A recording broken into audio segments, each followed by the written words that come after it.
कि जी अगर आपका एक किडनी जो है वो पार्शली जो है उसकी ब्लड सप्लाई हैम्पर हो रही है, तो दोनों किडनी से आप जो है सॉल्ट और वाटर को एब्जॉर्ब करवाकर ब्लड प्रेशर को जो है ऊपर लेकर जा सकते हैं। And as a result of that particular thing जो है वो आप हाइपरटेंशन डेवलप कर सकते हैं। These were the initial experiments, और ये आपका जो है वो एग्जाम के अंदर ये दोनों एक्सपेरिमेंट्स एज एज पूरे 5 नंबर का सवाल आ जाता है कि जी सिंगल किडनी गोल ब्लड हाइपरटेंशन या डबल किडनी गोल ब्लड हाइपरटेंशन जो आपकी होती है उसके ऊपर जो है नोट लिखे या उसका मैकेनिज्म जो है वो बयान करें। Hypertension with कोआक्टेशन of aorta. कोआक्टेशन of aorta जो है जी वो एक ऐसा डिसऑर्डर है जिसमें आपका जो एओर्टा मौजूद होता है उसके अंदर जो है वो नेचुरली जो है वो कोई उसकी वॉल में डिफेक्ट होता है, जिसकी वजह से उसके अंदर किंक मौजूद होता है। तो जैसे आप किसी पाइप को जो है वो किंक कर दें, तो उसमें से जहां पर किंक मौजूद होगा वहां से आपका जो पानी है उसका जो बहाव है वो रिड्यूस हो जाएगा। तो what exactly is going to happen, ये जो आपका किंक मौजूद होता है एओर्टा के अंदर, ये यूजली आपका जो है वो थोरैसिक एओर्टा के अंदर मौजूद होता है, उस लेवल के ऊपर जहां पर आपकी जो अपर लिप को निकलने वाली ब्लड वेसल्स हैं वो ऑलरेडी जो है वो निकल चुकी होती हैं। What exactly going to happen, अगर थोरैसिक और एब्डोमिनल एओर्टा के अंदर ब्लड कम आ रहा है, तो एब्डोमिनल एओर्टा से आपकी जो है वो रीनल ब्लड सप्लाई जो है वो निकल रही होती है। तो अगर जो है वो यहाँ पर एब्डोमिनल एओर्टा में ब्लड कम आ रहा है तो किडनी की तरफ भी ब्लड कम जा रहा है। As a result of that once again renin angiotensin aldosterone जो सिस्टम है उसको एक्टिवेट करते हुए ब्लड फ्लो जो है उसको ब्लड वॉल्यूम को बढ़ाया जाएगा ताकि ब्लड फ्लो जो है उसको जो है वो इंक्रीज किया जा सके। तो किडनी जो है वो फॉल्सली सेंस करती है कि शायद जो है वो ब्लड फ्लो कम है या दूसरे लफ्जों के अंदर ब्लड प्रेशर कम है और उसको ब्लड प्रेशर को रेगुलेट करना है, तो it keeps on absorbing water, it keeps on absorbing salt ताकि जो है फ्लो को नॉर्मलाइज किया जा सके। लेकिन बिकॉज के यहाँ पर जो है आपका जो है वो किंक मौजूद है, तो आप जितना मर्जी वॉल्यूम बढ़ा लें, आप जो है एब्डोमिनल एओर्टा की तरफ ब्लड का जो फ्लो है उसको जो है वो नॉर्मलाइज नहीं कर सकते। तो व्हाट एग्जैक्टली हैपन कि आपका जो किंक से निकलने वाली पहले वाली निकलने वाली वेजल्स हैं उनके अंदर तो जो है वो आपका ब्लड फ्लो भी बढ़ जाएगा और ब्लड का प्रेशर भी बढ़ जाएगा। लेकिन किंक के बाद जो है वो आपकी जो वेसल्स है उसके अंदर आपका जो है ब्लड का फ्लो भी कम होगा और आपका जो ब्लड प्रेशर है वो भी कम होगा। तो क्लासिकली आपका ये जो कोआक्टेशन ऑफ एओर्टा है ये अपर लिम्ब के अंदर अगर आप ब्लड जो है प्रेशर उसको रिकॉर्ड करें तो ये हाइपरटेंशन आपको देखने को मिलेगी। जबकि अगर वही उसी पेशेंट के अंदर आप लोअर लिम्ब के अंदर जो है वो ब्लड प्रेशर जो है उसको मॉनिटर करें तो वहां पर आपको हाइपोटेंशन यानी कि लो ब्लड प्रेशर जो है वो देखने को मिलेगा। यह आपको इंडिकेट करता है अपर लिम्ब के अंदर हाइपरटेंशन का होना यानी कि हाई ब्लड प्रेशर का हो जाना, और लोअर लिम्ब के अंदर हाइपोटेंशन का होना यानी कि आपका रिड्यूस ब्लड प्रेशर का हो जाना इंडिकेट करता है कि आपका जो है हाइपरटेंशन जो है वो कोआक्टेशन ऑफ एओर्टा के साथ जो है वो आपकी प्रेजेंट कर रही है। इसी तरह से हाइपरटेंशन विद प्री क्लैम्सिया, ये प्री क्लैम्सिया ये कंडीशन है जो कि बेसिकली आपका प्रेग्नेंट खवातीन के अंदर जो है वो डेवलप होती है। प्रेग्नेंट खवातीन में ड्यू टू इम्यून रिएक्शन जो है वो आपका जो प्लेसेंटा है उसमें जो है वो आपका जो ब्लड वेसल्स हैं उसके अंदर मल्टीपल जो है क्लॉट्स बन रहे होते हैं, और उस क्लॉटिंग की वजह से जो है वो आपका जो प्लेसेंटा है उसको ब्लड सप्लाई जो है वो रिड्यूस हो जाती है, as a result of that it become ischaemic. जब प्लेसेंटा आपका इस्कीमिक हो जाए तो ये वाइड स्प्रेड टॉक्सिन जो है उसको रिलीज करता है, ये एंडोथेलियल आपकी जो इंजरी होती है तमाम की तमाम ब्लड वेसल्स के अंदर उसके अंदर प्रोड्यूस करता है, और तमाम ब्लड वेसल्स के अंदर जो है वो माइक्रो क्लॉट्स की जो फॉर्मेशन है उसको जो है वो स्टिमुलेट करता है। तो जिस वक्त आपके क्लॉट्स बन रहे होंगे मल्टीपल वेसल्स के अंदर तो आपका जो टिश्यू है वो इस्कीमिक हो रहा होगा, और जो टिश्यूज अगर इस्कीमिक हो रहे होंगे तो वो फिर आपका जो ब्रेन सिस्टम है उसको जो है वो इस्कीमिक जो आपके फॉर एग्जांपल कीमो रिसेप्टर हमने देखा था आपके मौजूद थे, कीमो रिसेप्टर्स हैं आपके जो बैरल रिसेप्टर्स हैं वो सेंस करेंगे कि कहीं ना कहीं कोई एबनॉर्मेलिटी है, और वो फिर आपकी रिफ्लेक्सेस चलाकर ब्लड प्रेशर को रेज करने की जो कोशिश करेंगे। लेकिन बेसिकली प्रॉब्लम जो है ब्लड प्रेशर का नहीं था, बेसिकली आपने ब्लड वेसल्स को जो है ऑक्लूड करना शुरू कर दिया था जिसकी वजह से एक फॉल सिग्नल जनरेट हो रहा था। यदि आपका जो है वो प्रेशर जो है वो कम एग्जिस्ट करता है तो आपकी बॉडी ने प्रेशर को बढ़ाना शुरू कर दिया था। तो ये जो खवातीन के अंदर प्रेगनेंसी के अंदर आप जो है वो हाइपरटेंशन डेवलप करते हैं as a result of ischaemic placenta, उसको बेसिकली प्री इक्लाम्सिया जो है वो बोला जाता है। कंडीशन है, इट इज डेंजरस कंडीशन, और अगर एग्जिस्ट कर रही हो तो बेहतर होता है जो प्रेगनेंसी है उसको टर्मिनेट कर दिया जाए। न्यूरोजेनिक हाइपरटेंशन, वो लोग जिनके अंदर जो है वो शदीद जो है वो एंजाइटीज एग्जिस्ट करती हैं, जजमेंट के जो है वो फियर्स एग्जिस्ट करते हैं, फोबियाज एग्जिस्ट करते हैं, जो छोटी छोटी बातों को जो है वो दिल के ऊपर लेते हैं।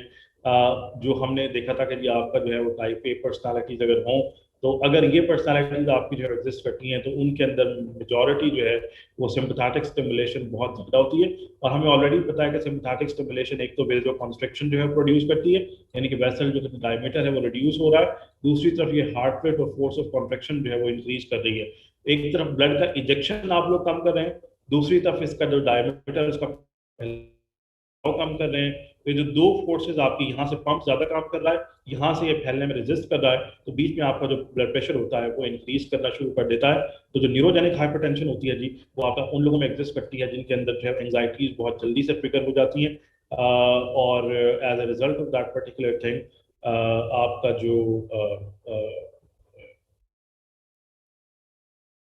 ब्लड प्रेशर है वो ऊपर की तरफ मूव करता है, हाइपरटेंशन डेवलप होती है। दैट इज वाई एंग्जाइटी, इसको हम एंग्जाइटी इंड्यूस्ड हाइपरटेंशन जो है वो कहते हैं। अब हम लोगों ने कल देखा था कि आपका जो बैरो रिसेप्टर मौजूद होता है, ये आपकी नाइन्थ क्रेनियल नर्व की एक ब्रांच होती है जिसको हियरिंग्स नर्व बोलते हैं, उसके साथ कनेक्ट होता है। ये आपका ऊपर एनटीएस के साथ कनेक्ट है, और जो एनटीएस सिस्टम है जितना ये डीपोलराइज होगा, एनटीएस जो है वो आपका उतना ही जो है वो डीपोलराइज होगा, और ये जो आपका ऑटोनॉमिक नर्वस सिस्टम है उसके स्टेप्स को अकॉर्डिंगली जो है वो आपका जो है वो रूल आउट जो है वो करेगा। तो अगर जो है वो आपका ये नाइन्थ टेंथ या क्रेनियल नर्व जो है वो किसी वजह से डैमेज हो जाए, तो आपका जो बैरो रिसेप्टर रिफ्लेक्स होता है ये एग्जिस्ट नहीं कर सकता। और जिस वक्त जो है वो आपका बैरो रिसेप्टर रिफ्लेक्स जो है वो एग्जिस्ट नहीं कर सकता, तो फिर मेजॉरिटी ऑफ टाइम आपका पैरासिम्पैथेटिक रिफ्लेक्स जो है वो ओवर रूल कर ले जाता है। As a result of that drastic changes जो है वो डेवलप होते हैं, बिकॉज के एक तो ब्लड वेसल्स फैल जाती हैं, और दूसरा आपका हार्ट रेट और फोर्स ऑफ कंट्रैक्शन कम हो जाता है। तो जो न्यूरोजेनिक हाइपरटेंशन के अंदर जो है वो आप फिनोमेना डेवलप कर रहे थे, बिल्कुल उसका ऑपोजिट हो जाता है। तो यहाँ पर हाइपरटेंशन थी, और यहाँ पर आपकी फेटल हाइपरटेंशन जो है वो डेवलप हो जाती है।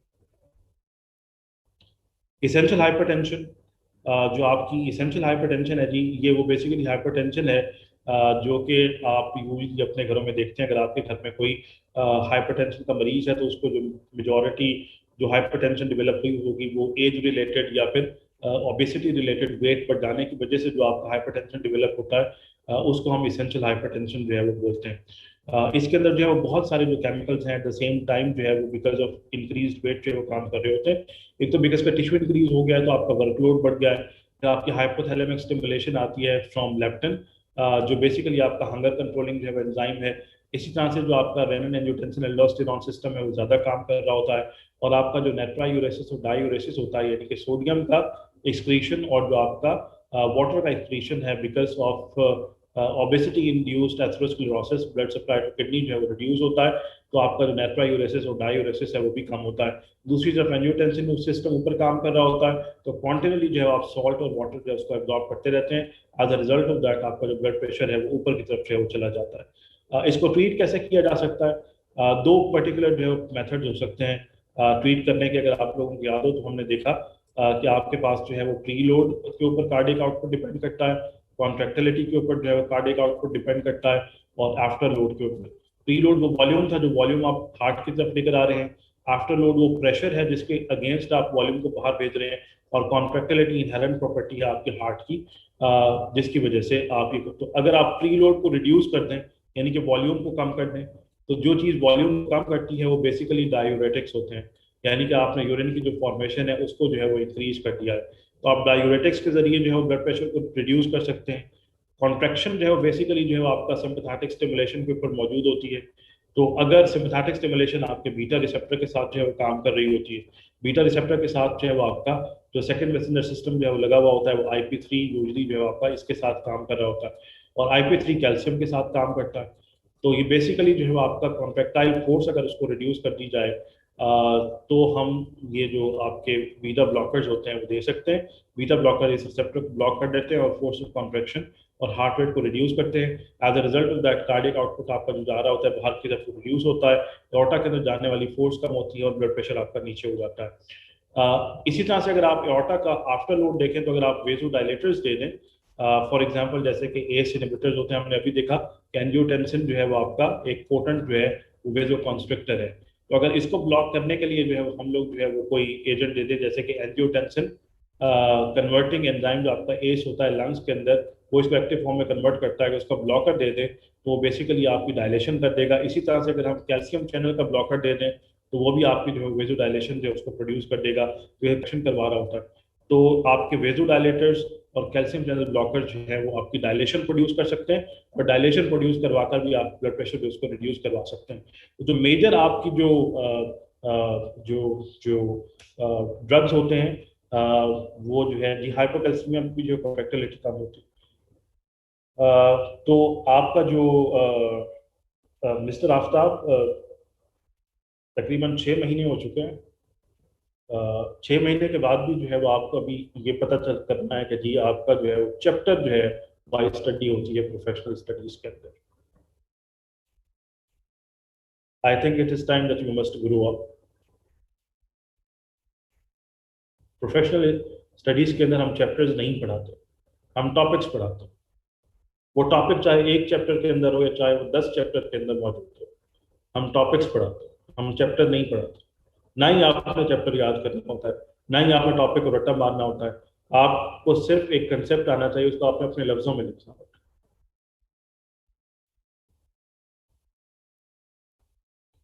आपकी किताब के अंदर एक ग्लॉसरी मौजूद होती है जी, सबसे आखिर के अंदर उसके अंदर लिखा हुआ होता है कौन सा टॉपिक कौन से सफ़े पर मौजूद है।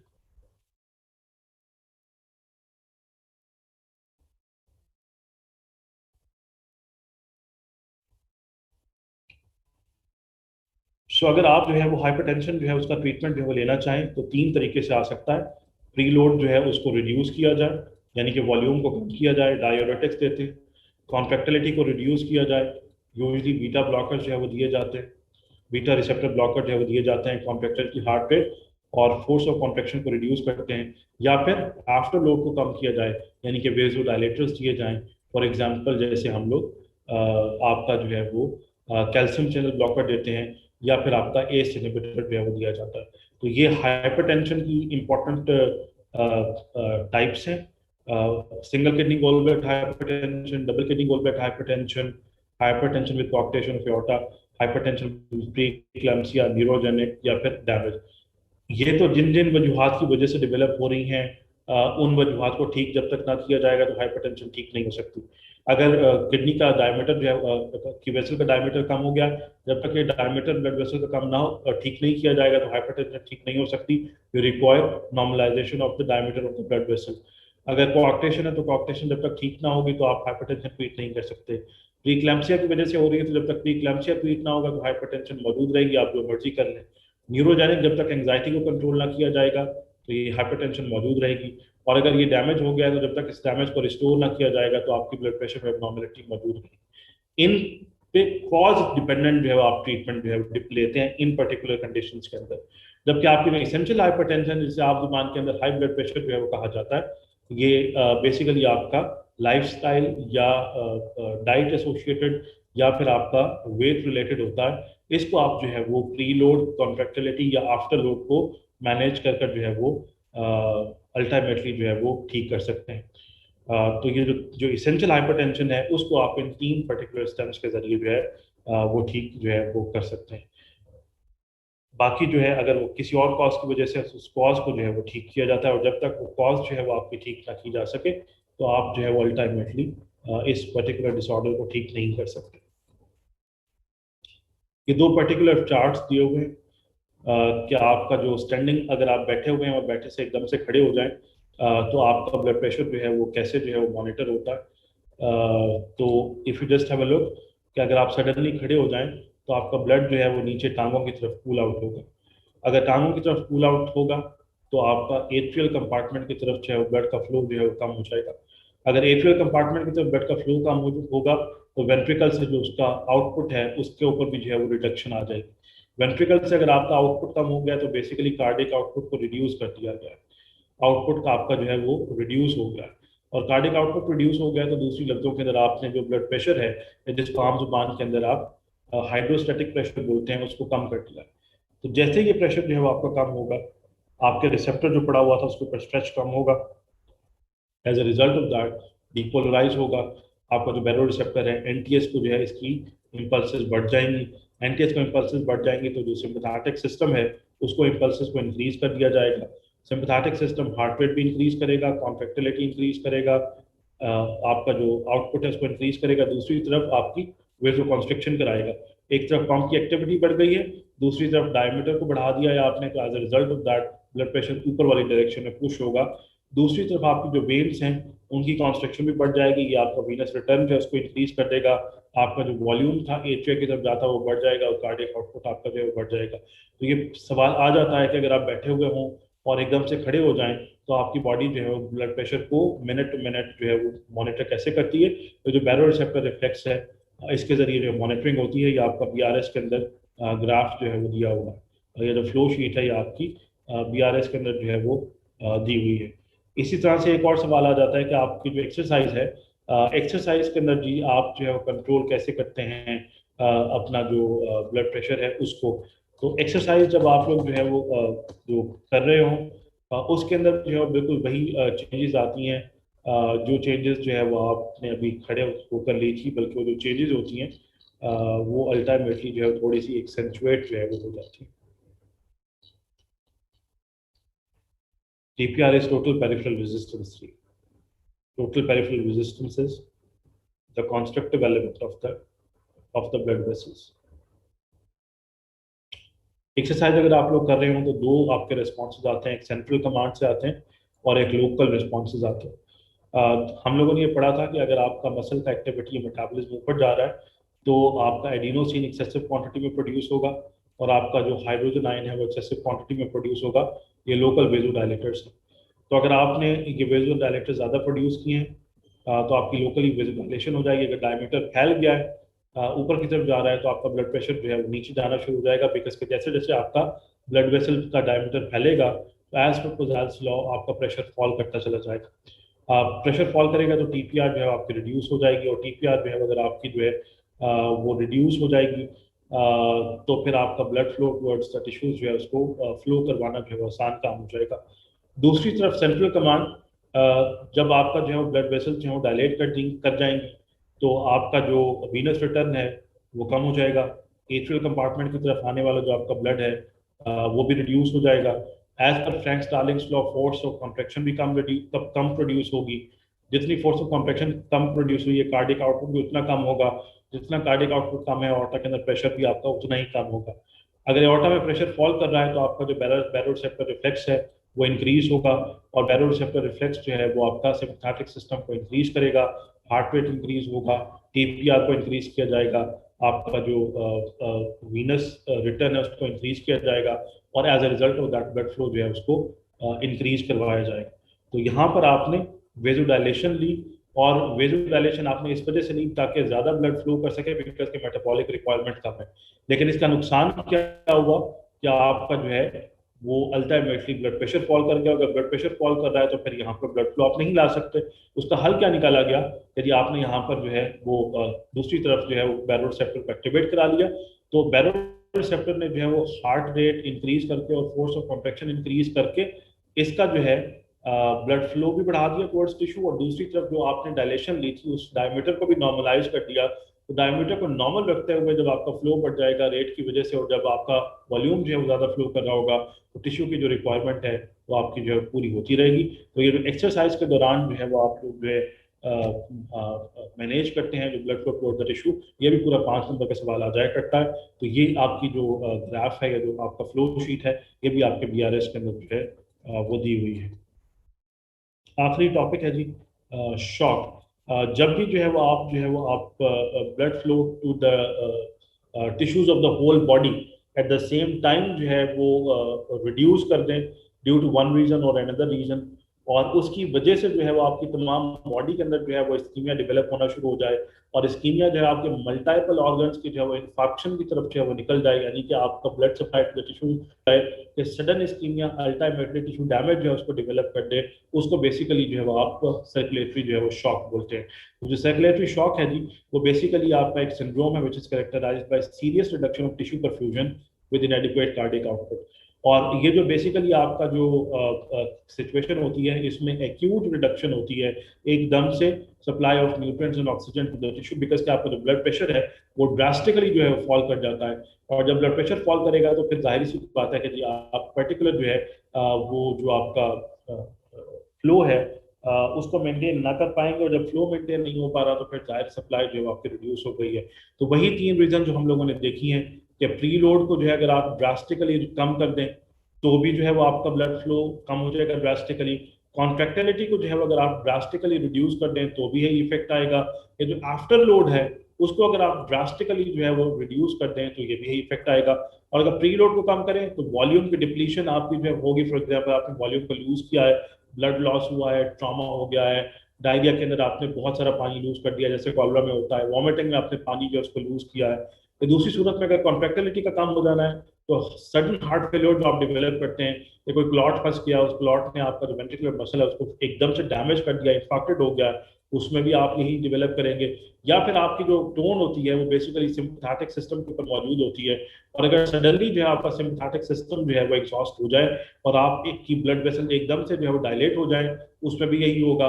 या फिर आपके जो इम्यून रिएक्शन होते हैं, अगर वो आपकी जो ब्लड वेसल्स हैं उसको डायलेट कर रहे हैं, बिकॉज के वो वेजो डायलेट सब्सटेंसेस जो उसको प्रोड्यूस करवा रहे होते हैं, उसमें भी जो है आपकी टोन जो है वो मसल जब वेसल की फैल जाएगा डायमीटर और इसकी टोन रिड्यूस हो जाएगी तो आपका प्रेशर जो है वो ड्रास्टिकली फॉल करेगा और आप blood supply towards the whole body जो है उसको मेंटेन नहीं रख पाएंगे। तो ये तीन इंपॉर्टेंट रीजन हो सकती हैं, तो प्री लोड में प्रॉब्लम होगा, या कॉन्ट्रैक्टिलिटी में प्रॉब्लम होगा, या फिर आपका आफ्टर लोड में सडन चेंजेस आएंगे तो आपकी शॉक जो है उसको डेवलप करेंगे। उसकी जो इंपॉर्टेंट है हाइपोवोल्यूमिक यानी कि वॉल्यूम कम हो गया है, चाहे आपने ब्लड लूज किया है, चाहे आपने प्लाज्मा लूज किया है।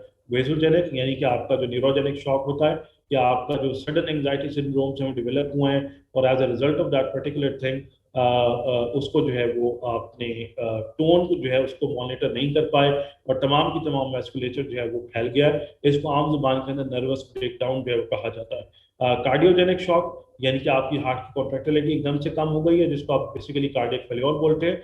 या फिर ऑब्स्ट्रक्टिव शॉक जो कहा जाता है, जैसे इम्यून आपके जो रिएक्शन होते हैं वो मल्टीपल क्लॉट्स जो है वो प्रोड्यूस कर देते हैं आपकी बॉडी के अक्रॉस, जैसे कि कोविड सिंड्रोम के अंदर जो है आपको देखने को मिलता है। और जब आपकी ब्लड वेसल्स क्लॉट्स के साथ जो है पुर हो जाएंगी तो आप जो है वो अल्टरनेटिव ब्लड फ्लो जो है वो टिश्यूज को नहीं करवा सकते हो। जब टिश्यू को ब्लड फ्लो नहीं होगा तो आपकी तमाम की तमाम बॉडी जो है वो इस्कीमिक होना शुरू हो जाएगी, तो उस सूरत में भी जो है वो आपकी एबनॉर्मेलिटी जो है वो डेवलप हो सकती है।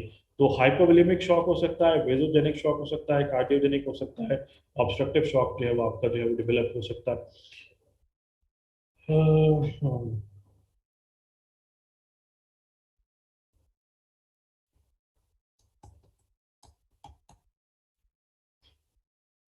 3 इसकी स्टेजेस होती हैं जी।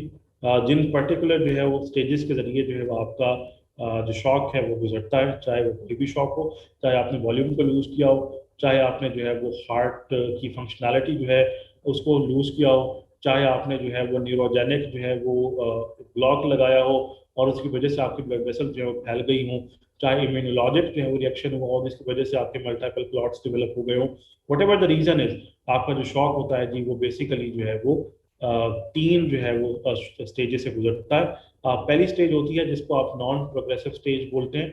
इसके अंदर जितने भी अभी हमने कंपनसेटरी रिफ्लेक्सेस पढ़े थे, आपका बैरो रिसेप्टर पढ़ा था, हमने जो है वो आपका कीमो रिसेप्टर रिफ्लेक्स जो है वो पढ़ा था, हमने आपका जो है सीएनएस इस्केमिक रिस्पॉन्स पढ़ा था, हमने कशिंग्स रिफ्लेक्स पढ़ा था, एब्डोमिनल रिफ्लेक्स पढ़ा था, केमिकल जो है वो कंट्रोल पढ़ा था। इस तमाम पर्टिकुलर जो है वो टाइम के अंदर तमाम की तमाम आपकी जो बॉडी के रिफ्लेक्सेस होती हैं, जो कि शॉर्ट टर्म और लॉन्ग टर्म आपका जो कंट्रोल होता है ब्लड प्रेशर का, उसको चला रहे होते हैं, वो मैक्सिमली चल रहे होते हैं। तो बैरो रिसेप्टर मैक्सिमली कंट्रोल करने की कोशिश कर रहा होगा, सीएनएस इस्केमिक रिस्पॉन्स चल रहा होगा, कीमो रिसेप्टर चल रहा होगा, रेनिन एंजियोटेंसिन अल्डोस्टेरोन सिस्टम चल रहा होगा, और ये तमाम के तमाम आपका जो ब्लड सप्लाई है उस जो ब्लड का फ्लो है उसको नॉर्मलाइज करने की कोशिश कर रहे होते हैं। तो अगर कोई रीजन आपकी वॉल्यूम से रिलेटेड थी, या हार्ट की कॉन्ट्रैक्टिलिटी से रिलेटेड थी, या फिर आपके वैस्कुलर डायमीटर से रिलेटेड थी, अगर आप उसको इस पर्टिकुलर स्टेज के अंदर जो है नॉर्मलाइज कर दें तो आपका जो पेशेंट है उसको सेव किया जा सकता है।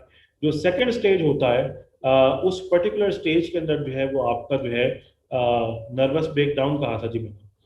जो सेकंड स्टेज होती है जी आपकी, उसके अंदर जो है वो आपका प्रोग्रेसिव शॉक उसको हम बोलते हैं। इसमें जो है वो इरिवर्सिबिलिटी की तरफ जो है वो अगर आप मामले को जो है वो लेकर जा रहे हैं तो इसमें जो है इस्कीमिया जो है इन्फेक्शन में कन्वर्ट होना शुरू हो चुका होता है। लेकिन अगर यहाँ पर भी आप एक्सटेंसिव इंटरवेंशन जो है वो कर लें और जो कॉज थी उस कॉज को जो है वो रिमूव कर दिया जाए तो आपका जो शॉक है उसको रिवर्स किया जा सकता है। जबकि जो तीसरी स्टेज होती है उसके अंदर permanent damage, cellular damage develop हो चुका होता है। अगर आप जो है वो इस पर्टिकुलर स्टेज में इंटरवेंशन करें भी सही तो आप पेशेंट जो है उसको सेव नहीं कर सकते, क्योंकि 3 इंपॉर्टेंट जो है वो स्टेजेस हैं। प्रोग्रेस नॉन प्रोग्रेसिव आपकी जो स्टेज होती है, उसके बाद प्रोग्रेसिव स्टेज होती है, उसके बाद फिर आपकी रिवर्सिबल स्टेज होती है। ये 3 स्टेजेस से कोई भी शॉक जो है वो आपका गुजरता है। तो ये शॉक का सवाल भी बहुत फ्रिक्वेंटली आता है और कोई ना कोई शॉक की एक जो है वो स्टेम जो है वो आपसे पूछ ली जाती है और आपसे पूछा जाता है उसकी स्टेजेस बताएं। तो कोई भी शॉक होगा तो उसकी यही तीनों स्टेजेस होंगी। सिर्फ उसमें जो फिजियोलॉजी आप लोग चलाएंगे, यदि वॉल्यूम से रिलेटेड एबनॉर्मेलिटी थी, या आपकी कॉन्ट्रेक्टिलिटी से रिलेटेड एबनॉर्मेलिटी थी, या फिर आपकी आफ्टर लोड से रिलेटेड जो है एबनॉर्मेलिटी थी, उसने जो है वो प्रॉब्लम जो है वो क्रिएट जो है वो किए।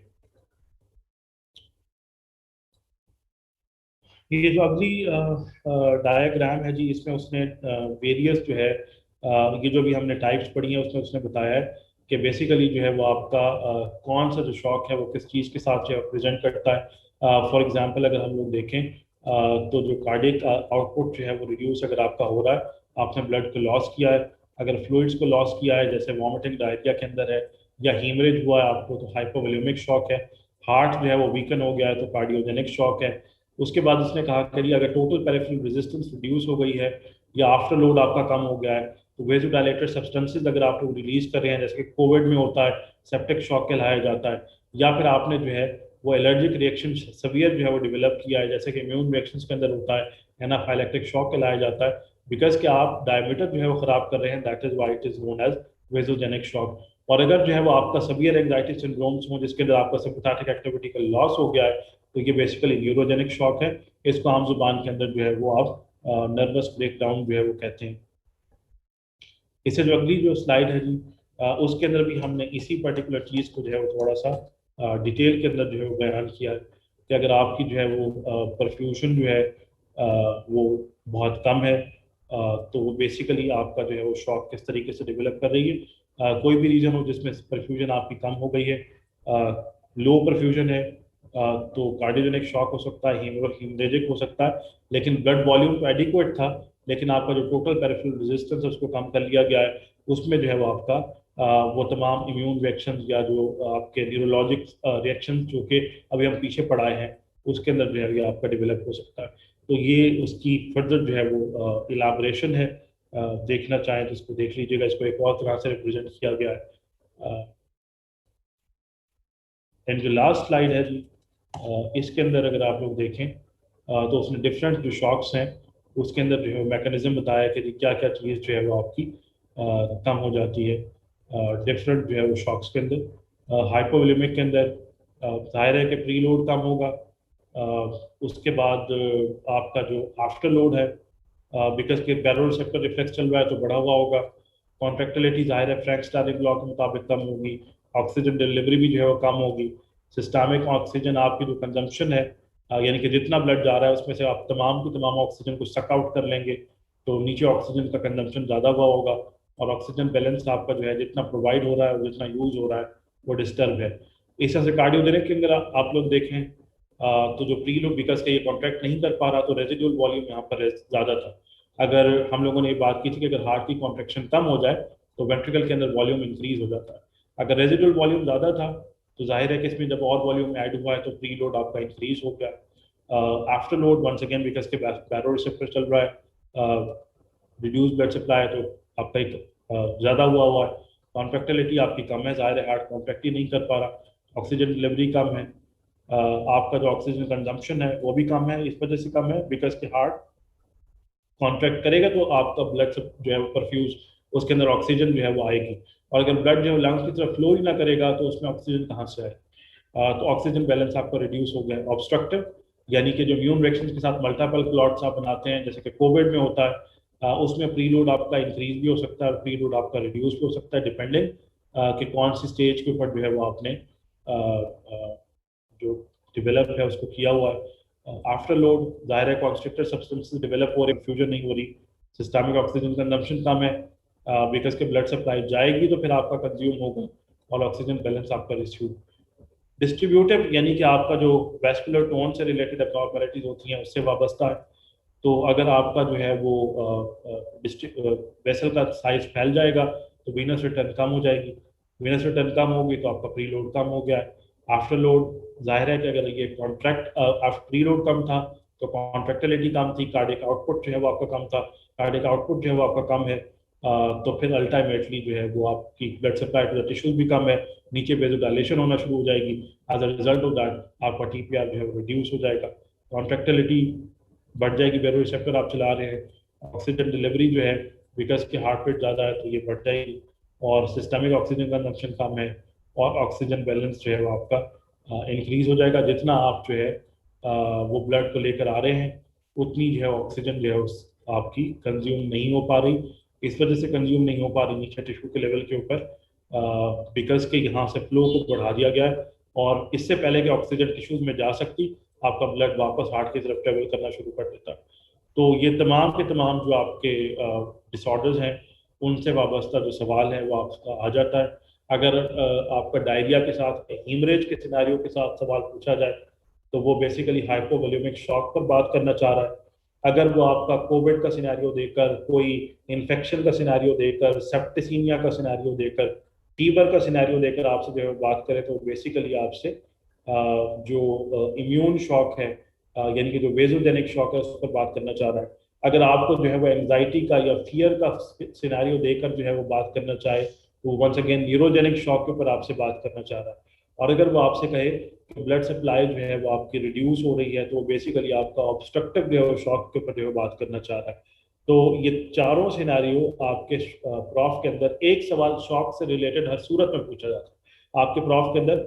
इस वजह से पूछा जाता है बिकॉज जितना भी आपने सीबीएस पढ़ा है, वो तमाम रिफ्लेक्सेस, तमाम की तमाम एडजस्टमेंट्स, तमाम की तमाम जो प्री लोड कॉन्ट्रैक्टिलिटी और आफ्टर लोड के साथ डायनामिक्स एग्जिस्ट करते हैं, वो तमाम के तमाम अप्लाई हो जाते हैं शॉक के ऊपर। दैट इज वाई शॉक में का एक सिनेरियो जो है वो आपके प्रॉफ के अंदर जो है वो हर सूरत के अंदर जो है वो आपसे पूछा जाएगा। तो ये चारों जो आपके शॉक्स हैं, उनसे रिलेटेड आपकी जो फिजियोलॉजी है, जो कॉन्ट्रैक्टिलिटी के आपकी या वॉल्यूम की या फिर आफ्टर लोड की प्रॉपर्टीज हैं, वो आपको आनी चाहिए, और ये प्रॉफ के अंदर जो है वो आपसे पूछी जाएगी।